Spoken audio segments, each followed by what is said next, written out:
भभूता सिद्ध जी की अमर गाथा। भभूता सिद्ध जी का नाम भारतीय लोक कथाओं और संत परंपरा में बड़े सम्मान से लिया जाता है। कहा जाता है कि वे एक महान सिद्ध योगी थे जिनकी साधना और चमत्कारों की गाथा गांव-गांव में फैली हुई थी। उनका असली नाम तो कोई नहीं जानता, परंतु लोग उन्हें भभूता सिद्ध इसलिए कहते थे क्योंकि वे भस्म भभूता का बड़ा महत्व मानते थे और हर समय शरीर पर भस्म लगाए रहते थे। भभूता सिद्ध जी का जीवन त्याग, तपस्या और भक्ति से भरा हुआ था। बचपन से ही उनमें असाधारण शक्ति के संकेत दिखाई देने लगे थे। किशोर अवस्था में उन्होंने सांसारिक जीवन छोड़कर जंगलों और श्मशानों में साधना शुरू की। वर्षों की कठिन तपस्या के बाद उन्होंने अघोर साधना में सिद्धि प्राप्त की और उनके चमत्कारों की कहानियां फैलने लगी। कहा जाता है कि भभूता सिद्ध जी के पास दिव्य दृष्टि थी। वे मनुष्य के भाग्य, उसके पिछले कर्म और भविष्य को जान सकते थे।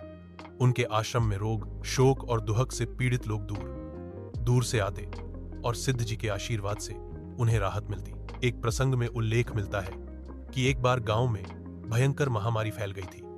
भभूता सिद्ध जी ने अपनी भस्म से गांव के चारों ओर रेखा खींची और महामारी गांव की सीमा में प्रवेश नहीं कर सकी।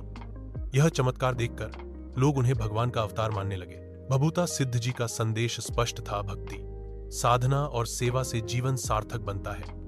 वे आज भी अनेक भक्तों के हृदय में जीवित हैं और उनकी स्मृति में हर वर्ष मेलों और पूजा अर्चना का आयोजन होता है। उनका जीवन सच्चे साधक की अमर गाथा है जो हमें ईश्वर के प्रति निष्ठा और मानवता की सेवा का संदेश देती है।